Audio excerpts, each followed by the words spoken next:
Merci. Donc à notre table, on a parlé radicalisme et médias.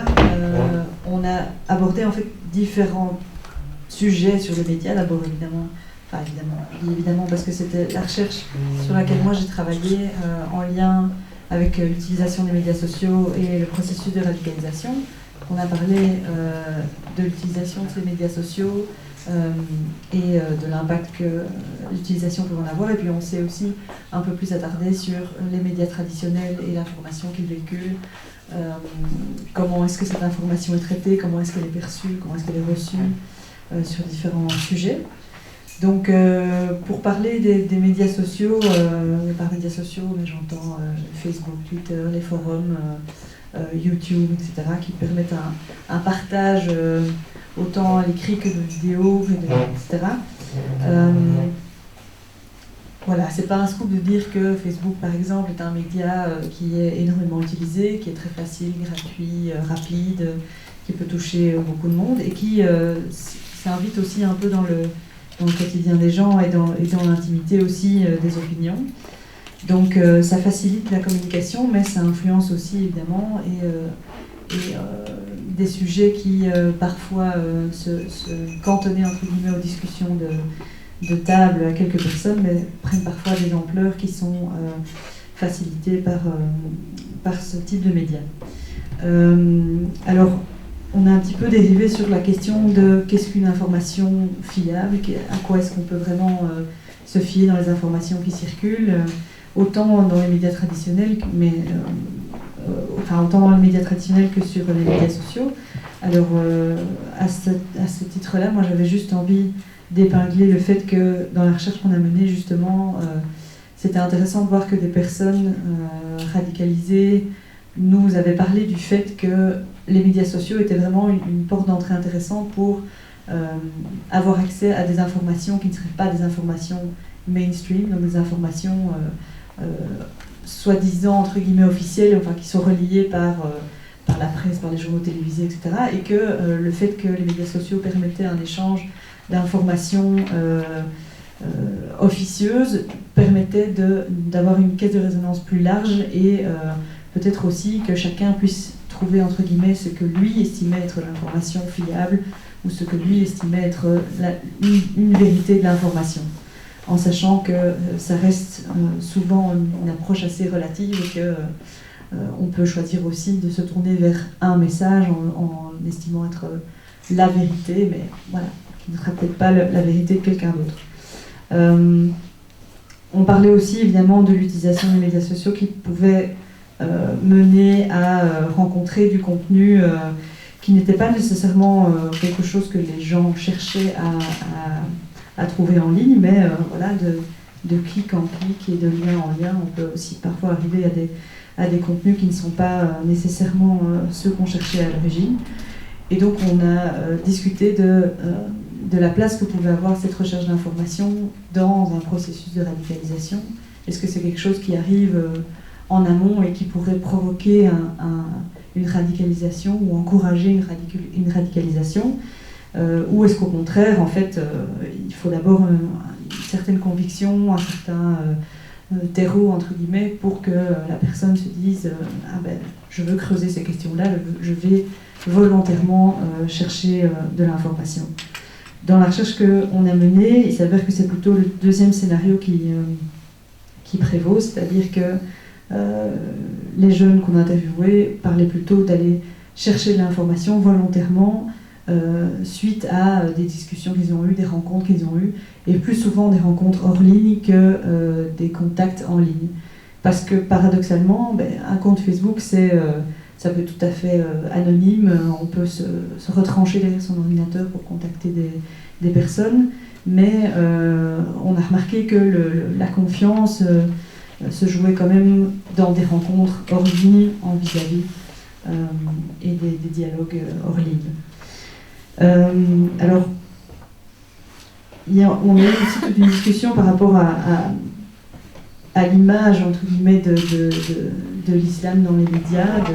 On a parlé de l'image de la femme voilée, la remise en doute aussi de la neutralité des personnes par rapport à leurs croyances via l'image qu'on en véhicule dans les médias. Et ça, c'était assez intéressant. On aurait dû d'ailleurs parler de ça plus longtemps, mais ce sera pour une autre fois. Et puis on a parlé aussi de médias plus traditionnels et on a repris l'exemple des attentats de Charlie Hebdo et de tous les mois que ça a provoqué et puis de l'impact que ça a eu dans la communication via les médias sociaux avec cette fameuse bannière Je suis Charlie. C'était assez intéressant de pouvoir parler de ça et de voir qu'en fait ça s'invite évidemment dans l'intimité des opinions des gens et que mettre la bannière Je suis Charlie ou ne pas la mettre n'est pas anodin. Ça dit quelque chose ou ça ne dit pas quelque chose. En fonction des confessions des gens, voilà, une personne de confession musulmane qui n'aurait pas mis Je suis Charlie, mais ça dit quelque chose. Il y a une forme comment dire, de besoin de justifier sa position qui est un petit peu qui prend une ampleur assez nouvelle avec les médias sociaux. On l'a vu particulièrement avec les attentats Charlie Hebdo et l'impact que ça peut avoir de s'exprimer de manière caricaturale pour, contre, de dire oui je suis Charlie mais je suis aussi Istanbul, je suis aussi, etc. Et de commencer un peu à étayer sa position via les médias sociaux. Alors, on a terminé par une discussion vraiment sur l'impact des articles écrits sur la communauté musulmane, sur la population en règle générale. Le fait qu'on puisse parfois stigmatiser, cibler, alors que soit ça met en lumière quelque chose qui n'est pas relevant ou pas pertinent, soit parce qu'on parle de problèmes liés à l'islam soi-disant, alors qu'en fait ils sont liés à une autre communauté, à d'autres problèmes, à des problèmes structurels. Et on a terminé sur une discussion à propos du fait que l'islam était plutôt utilisé comme accroche et pour attirer l'attention. On a parlé de caricatures, on a parlé de titres accrocheurs aussi, et que parfois ça détournait un peu l'attention de problèmes plus structurels qui n'avaient pas grand-chose à voir avec la question du religieux. Voilà, je sais pas, j'ai résumé, hein. J'espère que j'ai été fidèle à ce qui a été dit. Voilà.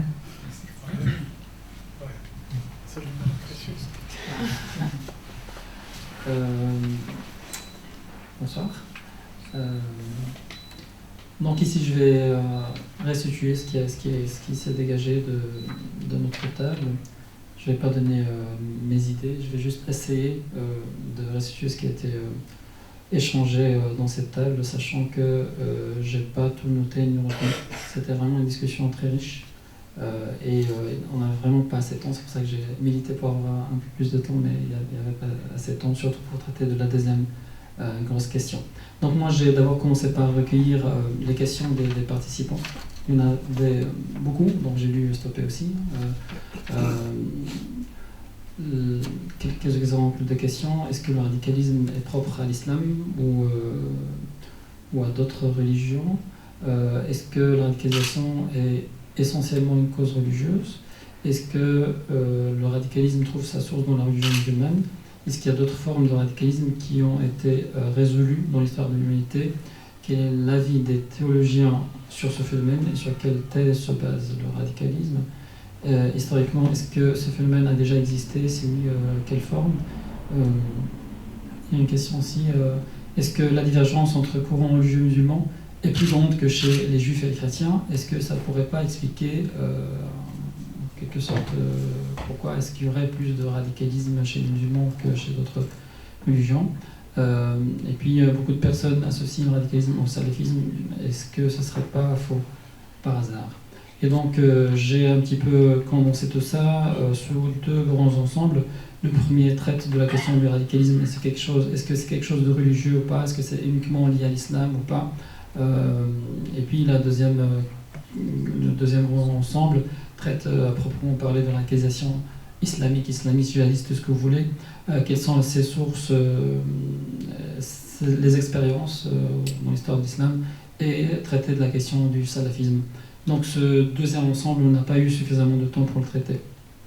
Par rapport au premier ensemble de questions, alors les réponses qui ont été formulé ici dans le groupe, c'est que non, la radicalisation n'est pas un phénomène qui est uniquement religieux, donc lié au religieux.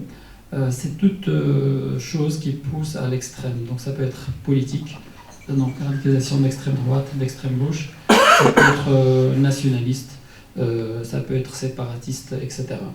Et donc il s'agit de personnes qui se coupent de la société et qui ne vont pas dans le sens de la norme. Donc on a par exemple des radicaux, le féminisme peut être considéré comme une sorte de radicalisme dans certains de ces aspects, donc il y a des radicaux laïcs, etc. Et donc le radicalisme peut prendre plusieurs formes. Il faut faire la distinction entre la radicalisation et la radicalisation violente.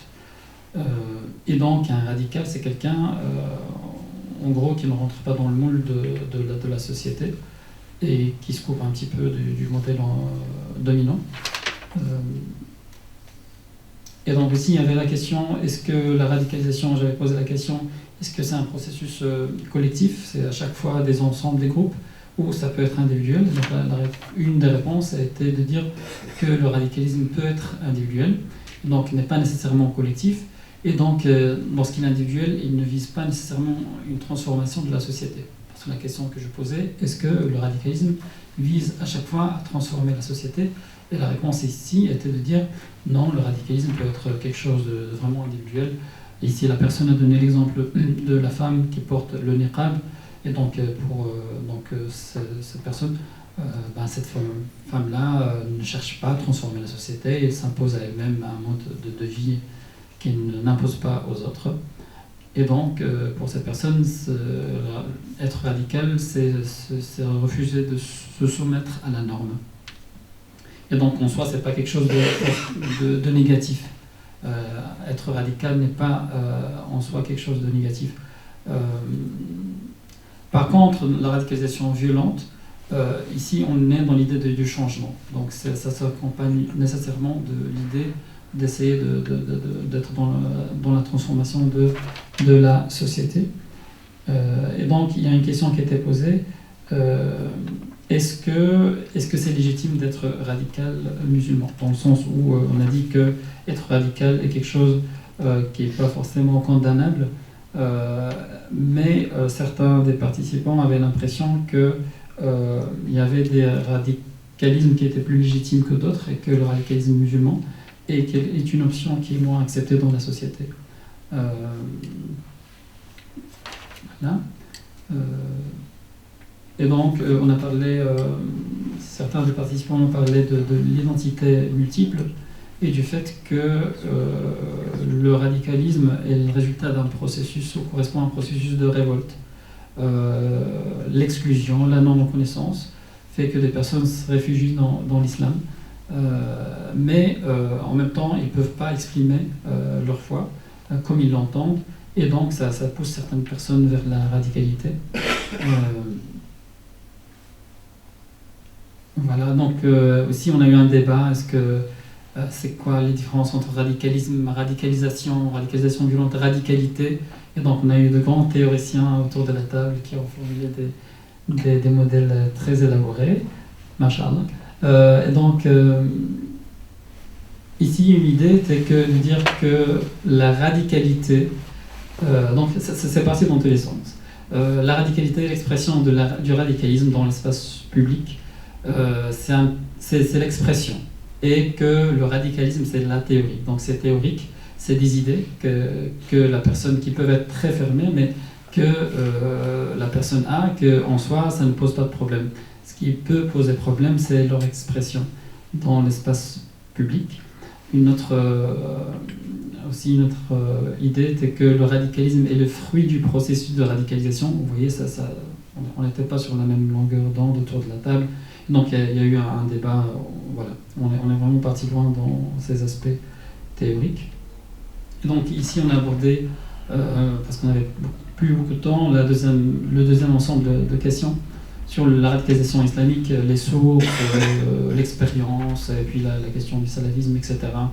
Et donc ici on a essayé de chercher les racines du radicalisme dans l'histoire de l'islam, Et une première réponse était de dire que ça a commencé dès la succession du prophète, donc dès la mort du prophète, et une opposition entre deux formes radicales, donc le sunnisme et le chiisme, qui étaient campées chacune sur ses idées, et donc on a engagé déjà un processus de radicalité dès ce moment-là.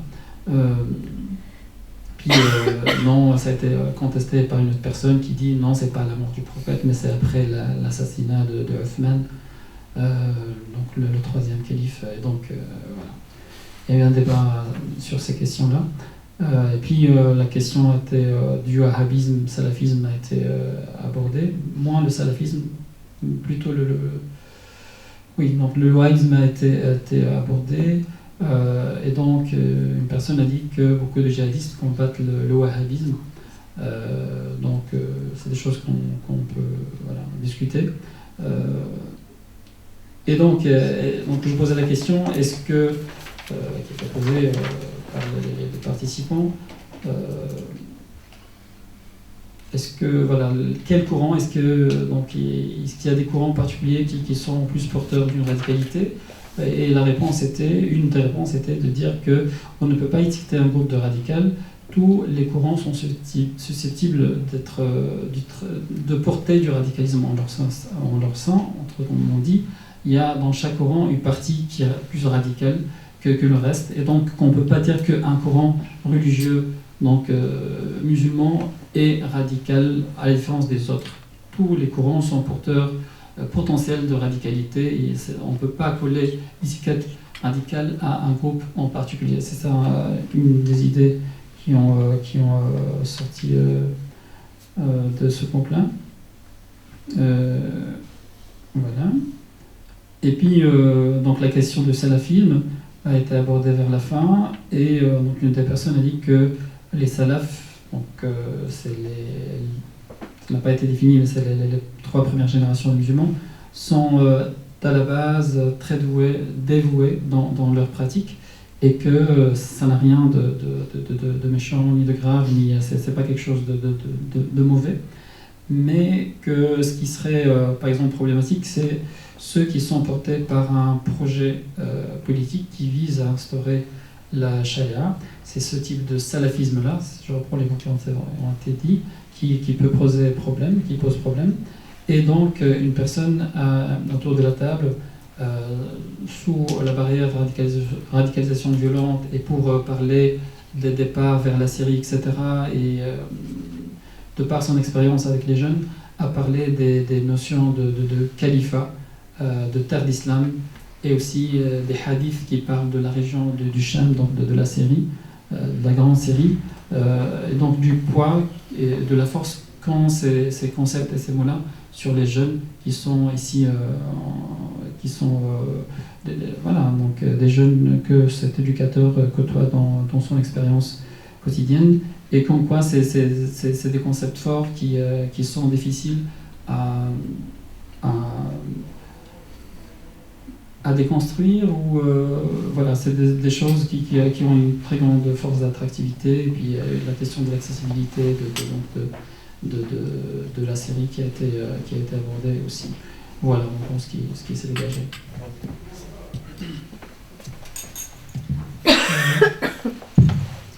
Ma deuxième question, c'est que pensez-vous de la radicalisation à Bruxelles? Et pensez-vous que les médias et les politiques ont raison de s'alarmer? Je pose la question aux deux.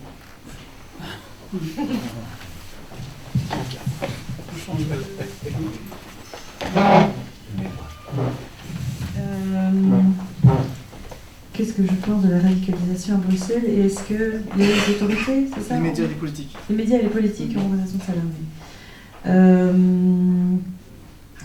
Très bonne question. Qu'est-ce que j'en pense? Je ne vais pas répondre par un pour ou contre, c'est pas tant ça. Je pense que on fait face à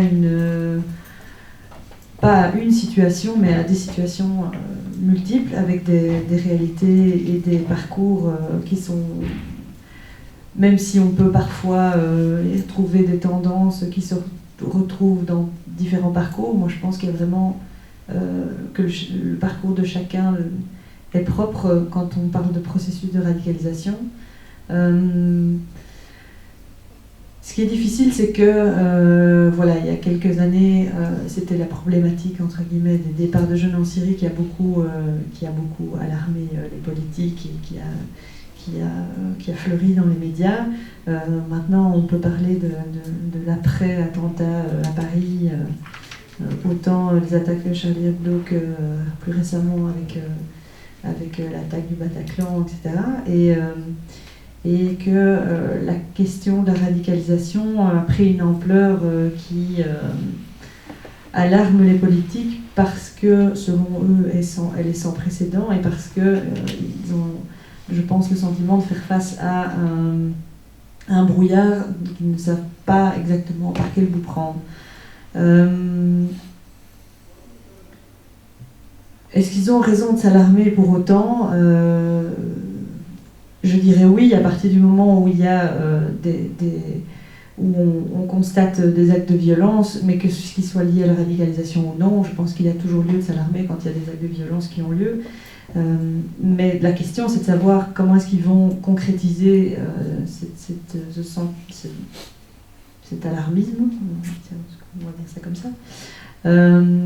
Et c'est là que moi j'ai un petit peu plus de difficultés à suivre effectivement les politiques qui sont prises ou qui risquent d'être prises et qui malheureusement ne font pas état du fait qu'ils sont face à une situation qui a beaucoup plus de visages que ce qu'ils ne veulent penser ou qu'ils ne veulent bien appréhender, et aussi parce que les décisions qu'ils peuvent prendre ou même la façon dont les médias traitent ce genre de situation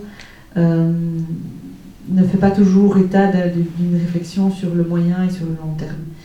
Et donc, ils ne vont pas s'en cacher, les politiques sont sur des logiques de mandat de 4 ans, 5 ans, 6 ans, avec aussi des enjeux qui sont propres aux enjeux politiques.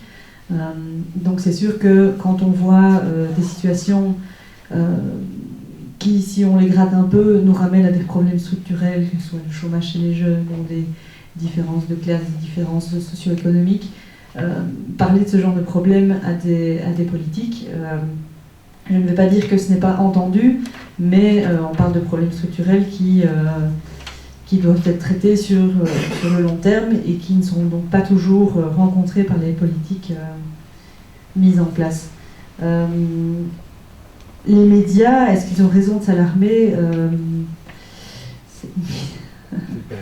C'est une bonne question, dans le sens où ce n'est pas toujours facile de voir si les médias sont un reflet de l'opinion publique ou si l'opinion publique est un reflet de ce qui se dit dans les médias. Ce qui est sûr, c'est que, de nouveau, face à une situation qui est à de très multiples visages, c'est toujours délicat d'entrer dans un discours simpliste. Et en même temps, les médias ont aussi pour mission de pouvoir parler de certaines thématiques de façon à atteindre un grand public. Donc je pense qu'il y a effectivement des dangers de ce côté-là. Je pense que le devoir d'information, voilà, c'est le propre des médias et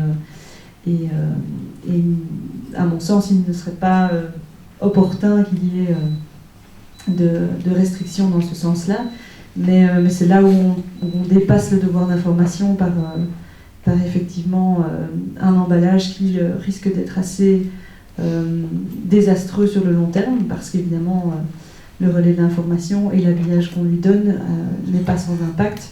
Les gens qui le lisent l'entendent et le digèrent d'une certaine manière, et autant pour la communauté musulmane, pour dire ça de manière très large, même si moi je trouve ça toujours réducteur de dire ça comme ça, que pour la communauté non musulmane qui digère aussi ces informations à sa façon. Donc est-ce qu'ils ont raison de s'alarmer ? Je ne dirais peut-être pas de s'alarmer. Je pense que il est de toute façon utile d'en parler, il est de toute façon utile de relayer le souci, les soucis dans le sens de l'inquiétude que ça soulève. Maintenant, est-ce que la forme est adéquate ? Je pense que elle ne l'est pas toujours, et en tout cas elle ne l'est pas dans un souci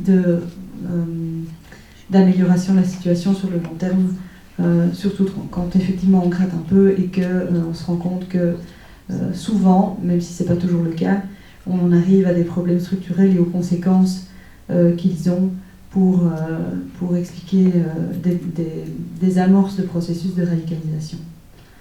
Voilà, je ne sais pas si ça répond, mais... J'ai pas grand-chose à ajouter, mais de toute façon, j'ai beaucoup de mal à répondre à ce genre de questions. Je suis ingénieur de formation, et pour répondre à ce genre de questions, je dirais de quelle radicalisation on parle déjà à la base.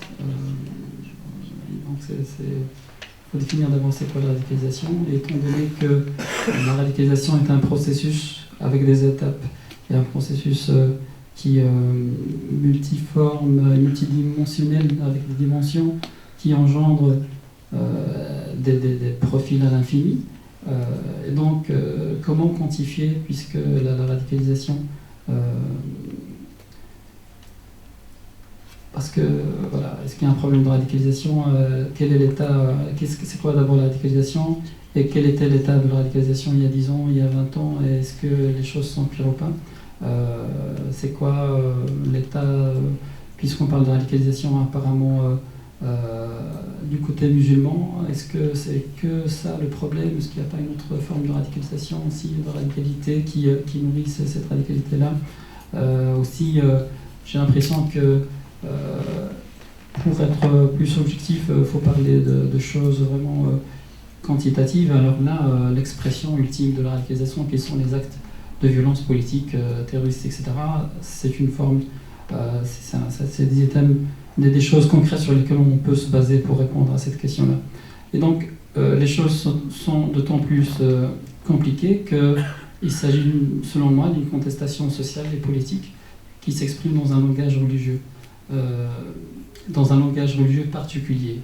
Et donc, avec des parcours différents, des profils très différents, et donc avec des signaux très différents. Et donc, dire, par exemple, il y a augmentation de la radicalisation, etc., mais dans le processus même, il y a des contestations qui sont légitimes, sociales et politiques qui sont légitimes, mais leur mode d'expression peut être condamnable, donc que ce soit par la loi ou éthiquement ou moralement.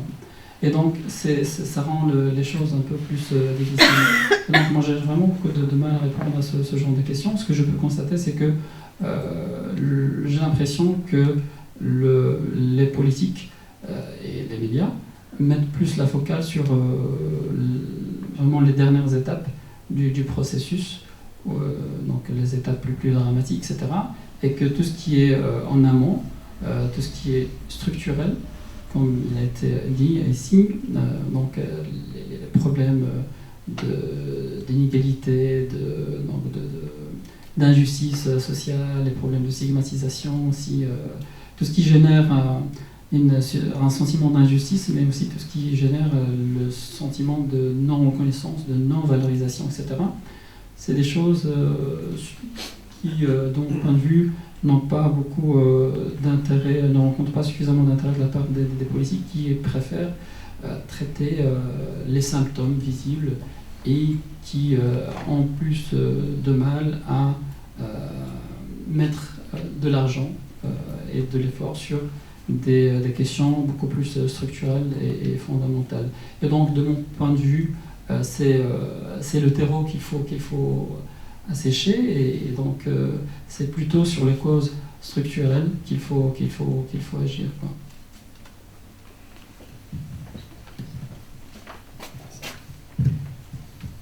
Mes deux dernières questions, peut-être poser des questions un peu plus spécifiques à vos recherches. D'abord, je pose la question à Mme Lafiller. Comment se fait-il que la stratégie de communication des réseaux extrémistes, souvent ultra-violente, rencontre du succès chez les jeunes d'Europe?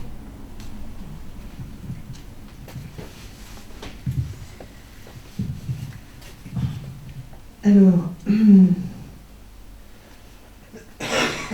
En fait, donc en 2 mots, la recherche qui avait été menée pendant 2 ans, en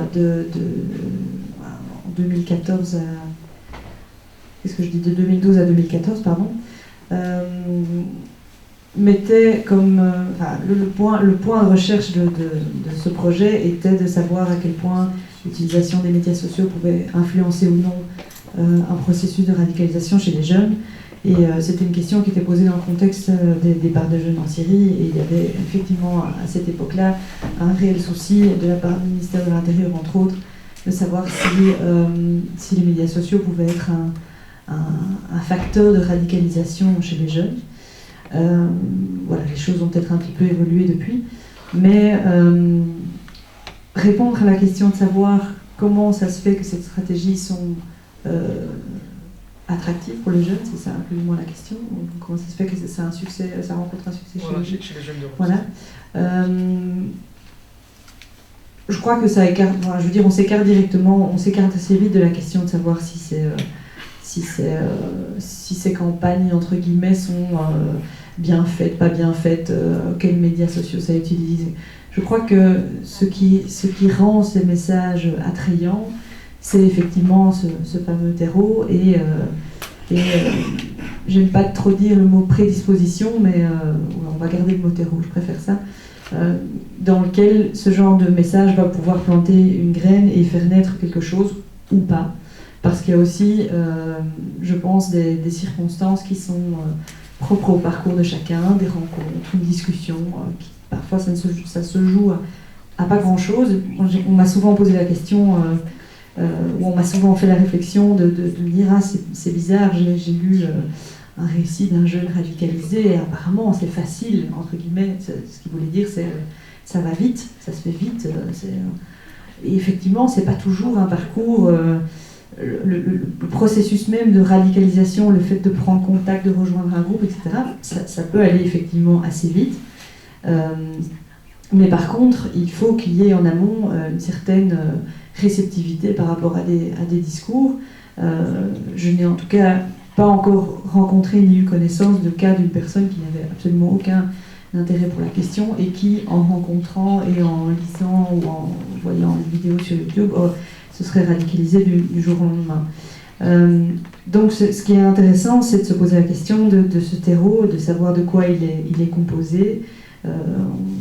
Voilà, Younes parlait de problèmes structurels qui font naître un sentiment de discrimination, d'injustice, de frustration, qui sont souvent des sentiments qui relèvent d'une certaine perception de l'état des choses dans lequel un individu vit. Et donc pourquoi est-ce que ces messages sont attrayants ? Parce que je crois tout simplement qu'ils constituent une réponse nouvelle pour certaines personnes dans un paysage où ils ne rencontrent pas de réponse satisfaisante. Il y a aussi d'autres caractéristiques qui sont alors là propres à chacun. Voilà, il y a des individus qui sont plus attirés que d'autres par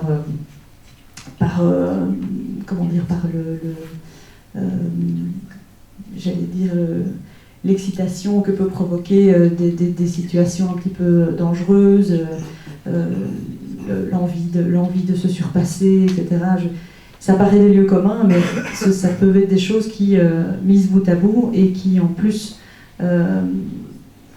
conjuguées à un terreau relativement fragile, peut mener par une rencontre, par une discussion, à un début de processus de radicalisation qui n'est pas linéaire. Il y a des personnes qui entament un processus entre guillemets puis qui en sortent, et ça ne mène pas d'office et de manière logique et évolutive à la radicalisation violente.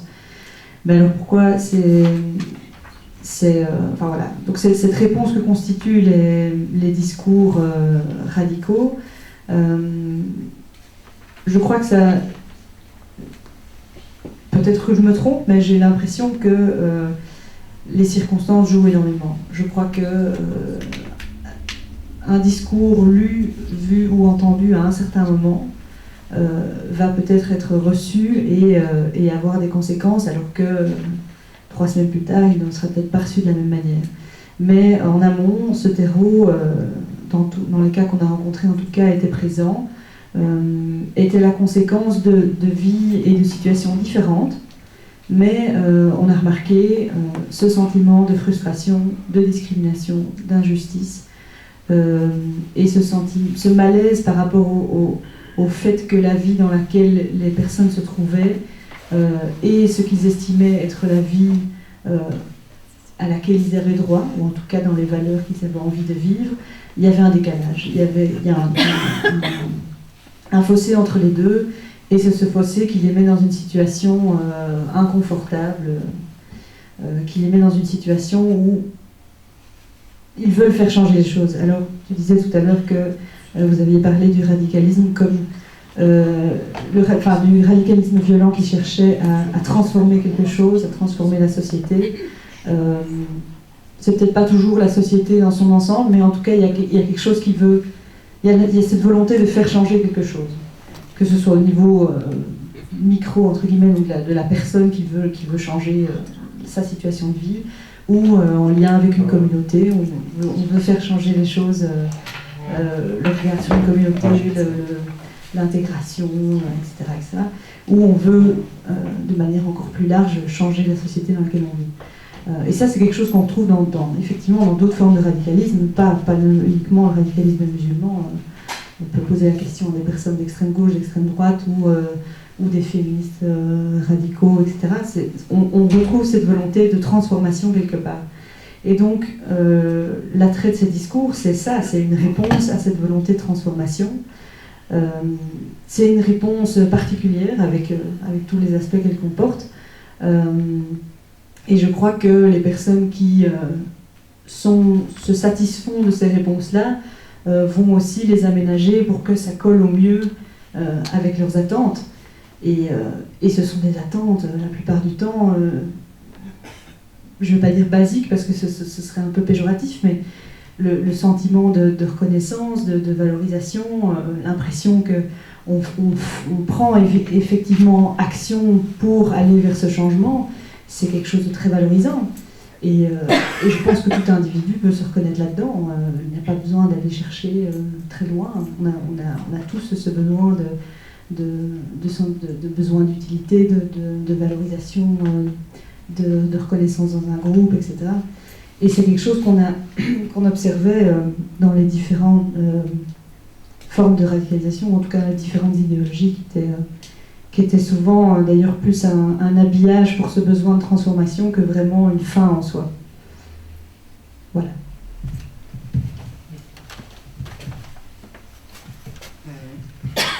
J'avais vraiment beaucoup de questions à vous poser, mais je pense qu'on a pu dépasser le timing. Mais je vais quand même laisser la dernière parole à M. Langueré.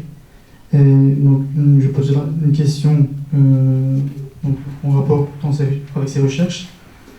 Lorsque l'on regarde l'actualité, il y a un amalgame de plus en plus fort entre religions pratiquants et radicaux dans la religion islamique.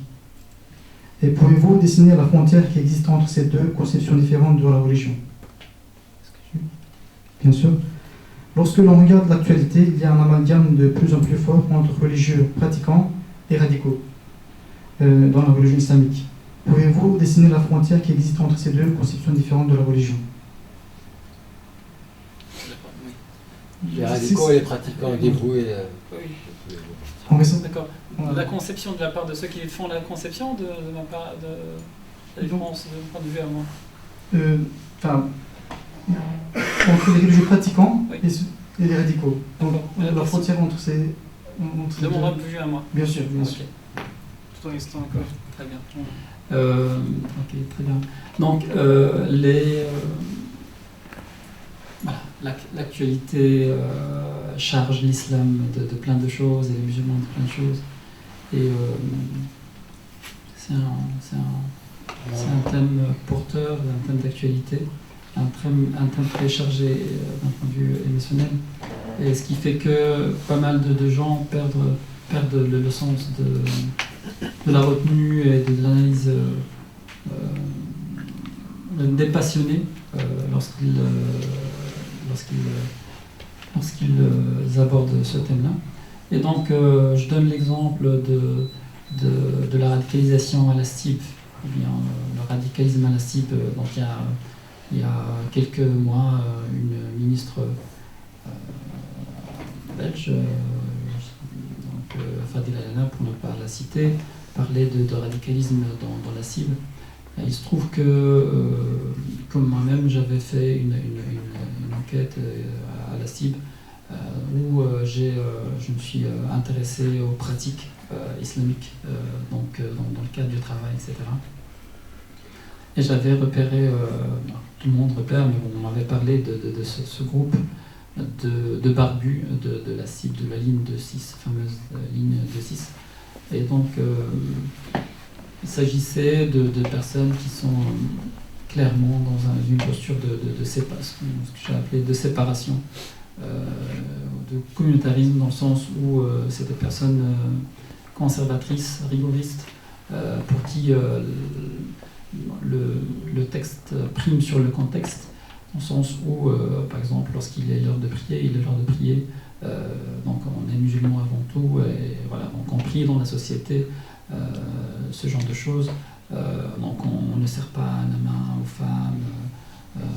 Donc voilà, une conception rigoriste de la foi musulmane, et une pratique rigoriste aussi de la foi musulmane.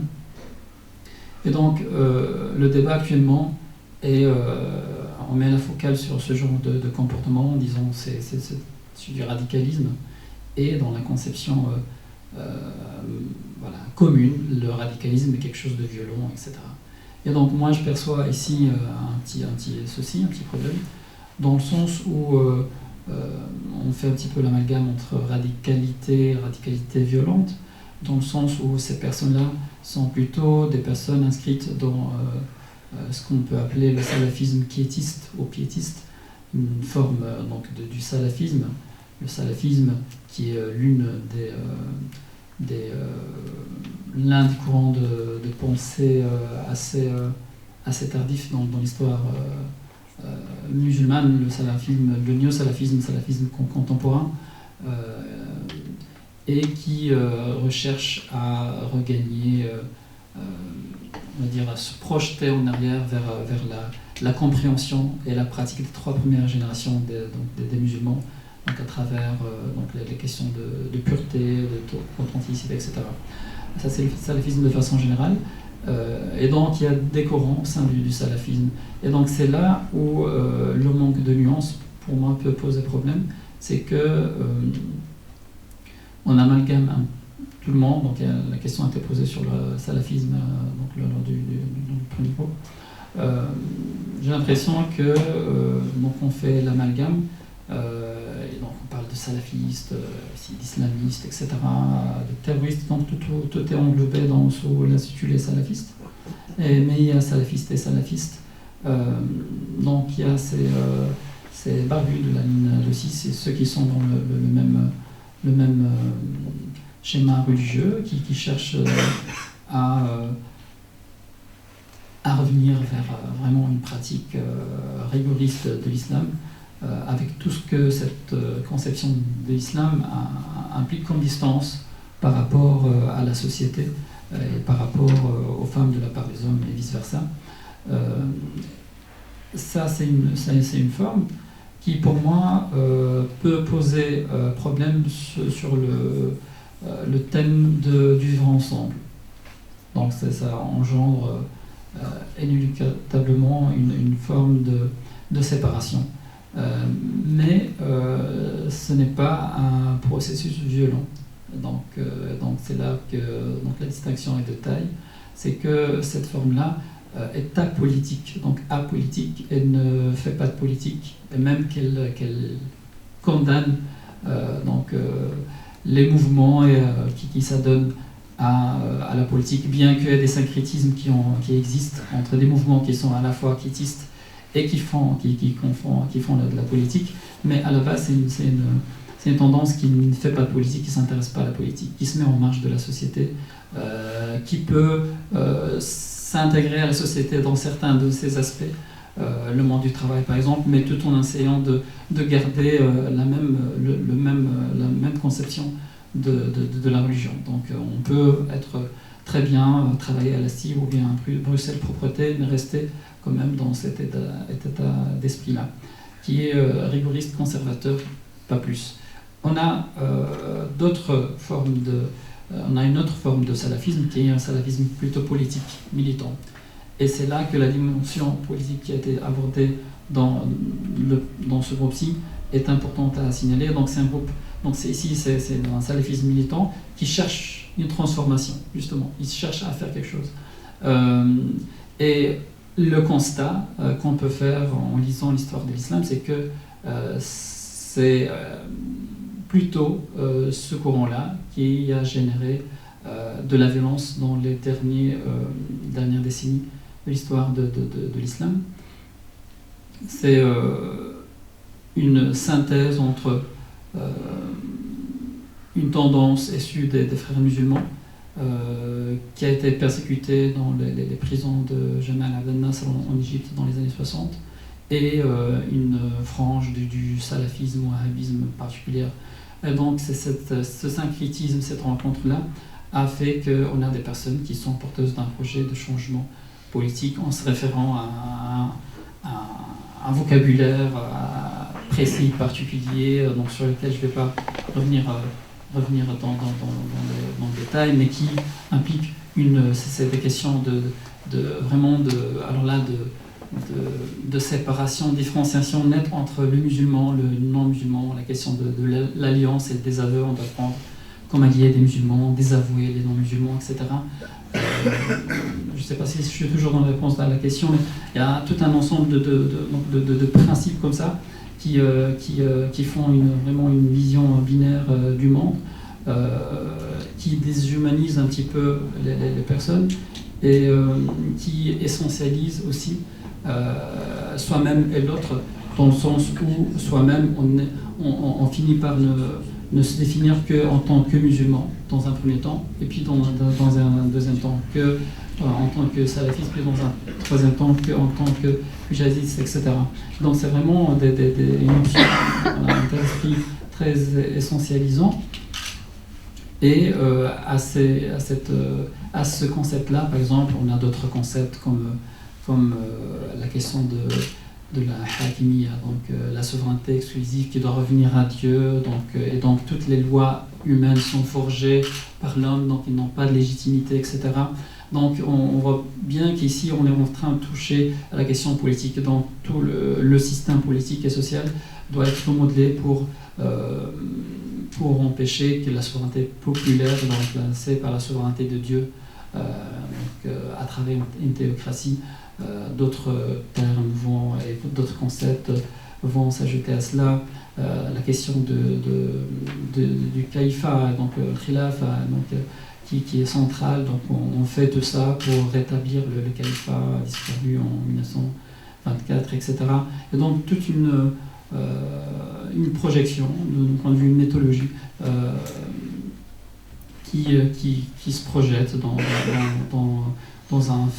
un passé qui ne reviendra jamais, mais on veut revenir vers cette idée qu'il y a eu un califat dans l'histoire de l'islam, et un âge d'or dans lequel tout était beau, etc.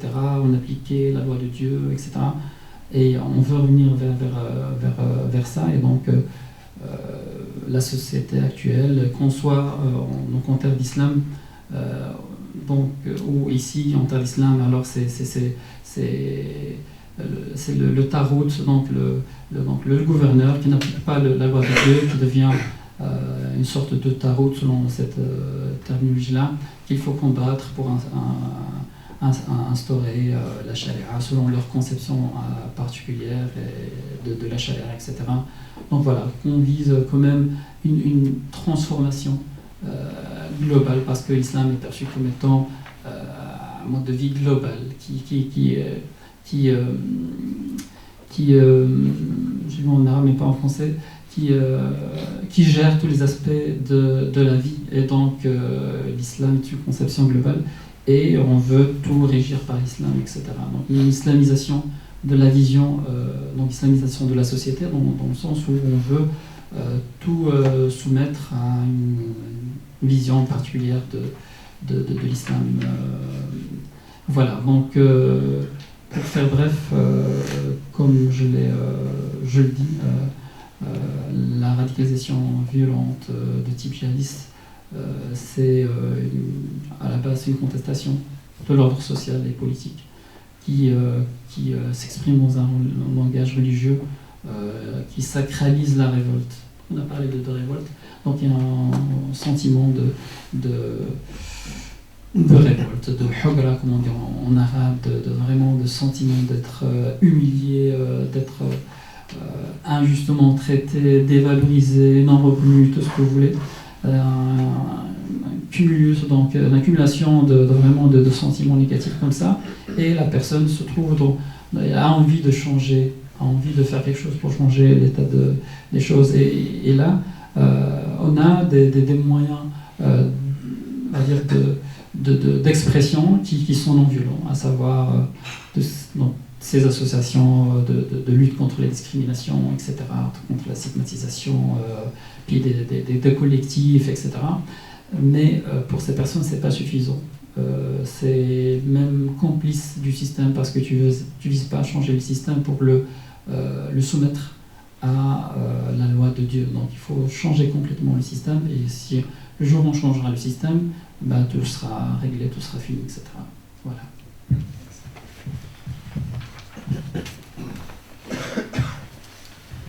Nous arrivons à la fin de cet événement Parole aux jeunes. Nous tenons à remercier Madame Lafineur et Monsieur Lamidari d'être venus ce soir. Et nous pouvons les applaudir. Merci aussi à tous les jeunes qui ont participé. Et nous espérons que cela vous a intéressé. Continuez de nous suivre et merci. On peut continuer en prenant nos verres et voilà. On peut prendre une photo tous ensemble? Une photo de possible? Oui, c'est possible. Oui. Allez, merci.